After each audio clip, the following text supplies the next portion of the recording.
Map reading से 2 दिन से आप लोग पढ़ रहे हैं, आप लोगों की एग्जांपल्स डेवलप हुई, आप लोगों को थोड़ा सा मैंने जियोपॉलिटिकल चीजें समझाई, तो आप लोगों को क्या रियलाइज हुआ कि आप लोगों की कौन सी चीजें शार्प हो रही हैं, कौन सा एनालिसिस आप कंपेयर करें ना चीजों को कि मैम इसकी एग्जांपल हम वहां लगाते हैं, कंपैरेटिव एनालिसिस, राइट।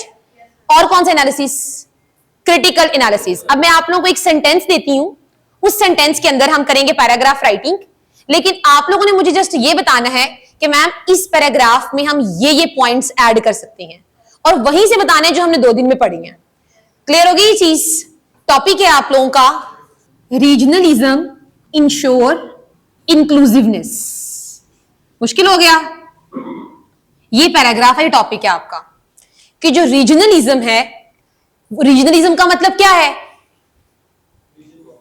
रीजनलिज्म का मतलब क्या है, रीजनल कॉपरेशन गुड, और क्या, रीजनल अलायंसेस, और रीजनल पॉलिटिक्स, और रीजनल ट्रेड, वेरी गुड, और ग्लोबलाइजेशन और इंटरकनेक्टेडनेस, राइट। अब ये चीज इंश्योर करवाती है, क्या इंश्योर करवाती है, इंक्लूसिवनेस। इंक्लूसिवनेस का मतलब क्या है, हम इसे किस मीनिंग में लेंगे इंक्लूसिवनेस को, ग्रोथ, कलेक्टिव ग्रोथ, राइट। तो अब आपने बताना है इस पैराग्राफ के अंदर हम कौन कौन सी एग्जांपल्स कोट कर सकते हैं। मैंने 2 रीजन्स पढ़ाए हैं आपको, बताएं सामा कौन सी एग्जांपल, स्टूडेंट्स कौन सी example, Cambodia and China, Cambodia, हाँ, और एक और थी थर्ड नेबर पॉलिसी,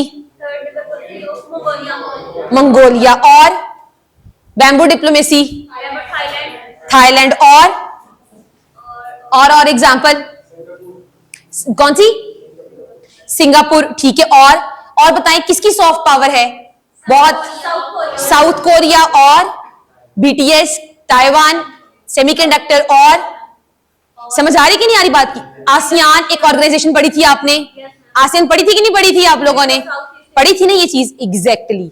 तो आपको समझ आ रही है कि हमारे पास जब कोई पैराग्राफ आता है या हमने जब कोई 20 मार्क्स का क्वेश्चन लिखना होता है तो उसमें किस तरीके से हमने एग्जांपल्स को ऐड करना होता है। क्लियर हो गई ये चीज आप लोगों को, क्लियर है सामा, ये पॉइंट समझ आ गया आपको, ठीक है। अब हम आज की क्लास की तरफ अपनी मूव करते हैं। हमने आज पढ़ना क्या है, आज का जो हमारा मैप सीरीज के अंदर हमारा काम है वो है साउथ एशियन नेशंस। मैं स्टार्ट करती हूँ, स्टार्ट करने से पहले हम थोड़ा सा डिस्कस कर लेते हैं। साउथ एशिया आपके सीएसएस के अंदर सबसे ज्यादा इंपॉर्टेंट है, आपकी पूरी सीएसएस की जर्नी में। आपको साउथ एशिया के अंदर जितने भी चोक पॉइंट्स हैं, जितनी भी स्ट्रेट्स हैं, जितने भी जो हैं वो टेंशन वाले एरियाज हैं, टेरिटोरियल कन्फ्लिक्ट्स हैं, ये सारी की सारे पॉइंट्स आपको साउथ एशिया के अंदर आने चाहिए। हमारे पास साउथ एशियन कंट्रीज कौन सी हैं, पाकिस्तान, इंडिया, बांग्लादेश, नेपाल, भूटान। किस तरीके से याद कर रहे हैं, इसका निमोनिक क्या था, MBBS pen, M stands for, उसके बाद Bangladesh, Bhutan, Sri Lanka, Pakistan, Afghanistan, India, and for Nepal. Clear हो गई ये चीज। तो ये आपके, ये क्यों इंपॉर्टेंट है, क्योंकि इसमें कौन सा कंट्री आता है, पाकिस्तान। अब पाकिस्तान के रीजनल कंट्रीज कौन कौन से हैं जो यहाँ पे लिखे हुए हैं। क्लियर हो गई ये चीज आपकी। तो आपको रीजनल पॉलिटिक्स पढ़ने के लिए, रीजनल आइडियाज को अंडरस्टैंड करने के लिए साउथ एशिया पे पूरी ग्रिप होनी चाहिए। उस ग्रिप के साथ आप क्या करेंगे, आप कंपैरेटिव एनालिसिस करेंगे with rest of the world. तो फिर क्या चीज अंडरस्टैंड होगी, पॉलिटिक्स, इकोनॉमिक्स, सारी सस्टेनेबल डेवलपमेंट, जियो इकोनॉमिक्स, सारे आइडियाज तब आपके एनालाइज होंगे। क्लियर हो गई मेरी चीज आप लोगों को जो समझाना चाह रही हूं, सामा क्लियर हुआ ये वाला पॉइंट आपको, ठीक है। थोड़े से ना हम चौक पॉइंट्स की बात कर लेते हैं। मुझे बताएं कि जो पाकिस्तान है, चाइना के साथ पाकिस्तान का है वो सी पैक, पाकिस्तान से हम आगे अरेबियन सी के अंदर, पाकिस्तान की साउदर्न जगह पे क्या है, अरेबियन सी है। अरेबियन सी से आपकी एक्सेस वेस्टर्न साइड पे किसके पास आती है, ये क्या है, इसे क्या कहते हैं उसामा, इसे क्या कहते हैं, मिडल ईस्ट। क्या है ये आपका मिडल ईस्ट में क्या क्या है, सऊदी अरेबिया, नीचे क्या है यमन, उसके साथ क्या है ओमान, उसके साथ क्या है यूएई है, ऊपर बहरीन है, ऊपर क्या है इराक, साथ पे क्या है ईरान, उसके बाद सीरिया, जॉर्डन, इजराइल। इजिप्ट तो नीचे आ जाता है, इजिप्ट बाद में आ जाता है। समझ आई कि नहीं है ये? पाकिस्तान यहां से निकलेगा अरेबियन सी से कहां जाएगा? मिडिल ईस्ट के पास। और पूरी दुनिया किसके पास आना चाहती है? किसके साथ आना चाहती है? मिडिल ईस्ट के पास। क्यों? ऑयल। क्लियर हो गई चीज आप लोगों को? अच्छा, एक पॉइंट अब ये समझाया आप लोगों को। अब अगर हम पाकिस्तान से जाएं, पाकिस्तान से नॉर्दर्न साइड पे जाएं, तो नॉर्दर्न साइड से कहां कहां जा सकते हैं आप लोग? पाकिस्तान से कहां जा सकते हैं? चाइना। अच्छा, और ऊपर इस तरफ जाओ, इस तरफ क्या है ये? Central Asian states. कौन कौन सी? कजाकिस्तान, किर्गिस्तान, ताजिकिस्तान, सारी टान सिटीज हैं। पाकिस्तान के वेस्टर्न साइड पे जाओ, ये क्या है? ईरान। ईरान से भी दोबारा कहां आ सकते हो आप? मिडिल ईस्ट में। क्लियर हो गई ये चीज? अब बिलफर्ज मुझे पाकिस्तान से यूरोप जाना है, मैं कैसे जाऊंगी? नीचे आओ, साउदर्न साइड पे। ये पाकिस्तान से नीचे किधर आ गए? अरेबियन सी। अरेबियन सी से हम कहां जाएंगे? यमन। यमन यहां पर क्या है? यहां पर एक स्ट्रेट है, बाबुल मंदब। इसको क्रॉस करेंगे, क्या आ जाएगा? रेड सी। रेड सी को क्रॉस करेंगे, आगे क्या आएगी? Swiss canal. क्या आएगी? स्विस कैनाल से कहां जाएंगे आप? मेडिटेरियन सी। मेडिटेरियन सी से कहां चले जाएंगे आप? यूरोप। मेडिटेरियन सी से ऊपर जाएंगे यूरोप, तो नीचे जाएंगे क्या है? ये क्या है? ये क्या है? अफ्रीका। क्लियर हो गई ये चीज? हम पाकिस्तान से आना चाहते हैं इस साइड पर, तो हमारे पास ये क्या है? ओशियाना कॉन्टिनेंट, जिसको ऑस्ट्रेलियन कॉन्टिनेंट भी कहते हैं। इजीली अरेबियन सी क्रॉस करेंगे, इंडियन ओशन। इंडियन ओशन से ये सारा आपके पास ये सारी चीज आ गई है। क्लियर हो गई ये चीज? हम पाकिस्तान से जाना चाहते हैं ये वाली जो है साउथ चाइना सी, इजीली यहां से क्रॉस करके यहां चले जाते हैं। ऊपर रशिया। नहीं, आपने ये लंबा रूट इस्तेमाल करना। पाकिस्तान से चाइना, पाकिस्तान से चाइना, चाइना से मंगोलिया, मंगोलिया से रशिया, पाकिस्तान से चाइना, चाइना से ये इंडो चाइनीज पेनिनसुला, दोबारा इंडियन ओशन। क्लियर होगी कि नहीं हो गई है? तो पाकिस्तान की ये क्या बता रही हूं मैं आप लोगों को जो अभी उसामा ने बताई थी, क्या है ये?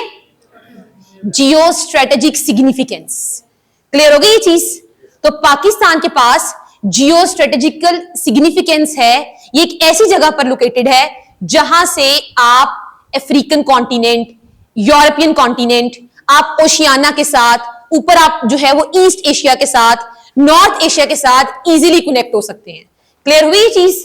तो कंट्रीज का इन्फ्लुएंस या कंट्रीज का इंटरेस्ट पाकिस्तान में नंबर 1 पे क्या है? उसकी जियो स्ट्रेटेजिक सिग्निफिकेंस की वजह से है। क्लियर हो गई ये चीज आप लोगों को? अब समझ आ गया पॉइंट? अब मैंने आप लोगों को ये जितने पॉइंट्स बताए हैं, अब मुझे बताएं कि रेड सी क्या करता है?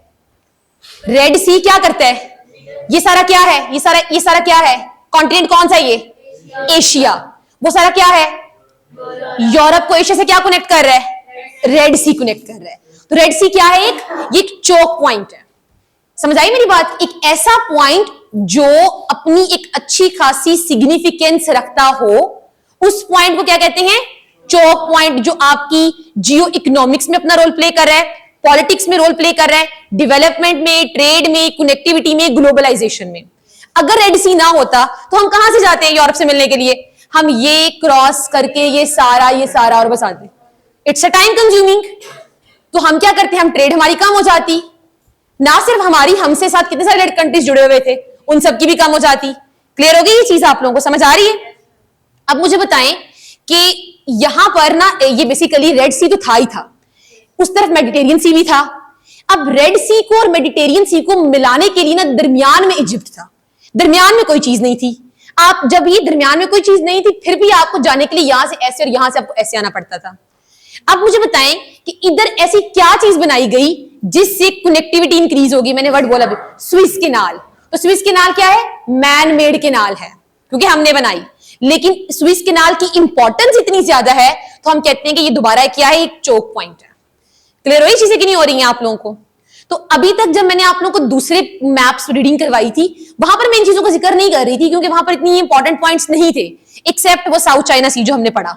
लेकिन आपका जो साउथ एशिया का मैप है, जो आपका साउथ एशिया के जो रीजन्स हैं, इसमें जो चोक पॉइंट्स हैं, उनको अंडरस्टैंड करना बहुत जरूरी है। क्लियर हुई ये चीज? यहां तक समझ आ गई आपको बात की? ठीक है, और बात अंडरस्टैंड करते हैं। अब आपको ये पता चला कि एशिया को यूरोप से कौन कनेक्ट करवाता है? रेड सी। और एशिया को यूरोप से कौन सी कैनाल कनेक्ट करवाती है? स्विस कैनाल जो है कनेक्ट करवाती है। यहां तक क्लियर होगी चीजें आप लोगों को? ठीक हो गया। अब थोड़ी सी और बात कर लेते हैं। अब हमारे पास आ जाता है ईरान। ईरान नजर आ रहा है आपको? ईरान ने बेसिकली यूरोप जाना है। कैसे जाएगा ईरान? ईरान के सामने क्या है? ईरान के सामने यहां पर है एक स्ट्रेट है, जो ये ऐसे बना नजर आ रहा है, ऐसी चीज बनी हुई नजर आ रही है ना आपको। इसके सामने एक स्ट्रेट ऑफ हुर्मुज है। क्या है? Strait of Hormuz. उसे क्रॉस करेगा, कहां आएगा? Arabian sea. फिर कहां आएगा? ये बाबुल मंदब यहां पर थी, फिर कहां आएगा? रेड सी। फिर कहां जाएगा? जो है वो मेडिटेरियन के पास, स्विस कैनाल, और फिर मेडिटेरियन के पास। समझ लग गई? तो यहां पर मैंने जो अभी आपको बताया कि ईरान को गुजरने के लिए स्ट्रेट ऑफ हुर्मुज पे भी उसकी जो है वो थोड़ी सी कॉपरेशन होनी चाहिए, या उसके ऊपर कंट्रोल होना चाहिए उस स्ट्रेट पे। नहीं होगा तो वो फिर कनेक्टिविटी नहीं कर सकता। तो दोबारा एक चौक पॉइंट पढ़ लिया आप लोगों ने, कौन सा?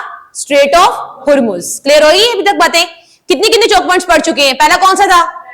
रेड सी। दूसरा स्विस कैनाल। तीसरा स्ट्रेट ऑफ हुर्मुज और बाबुल मंदब।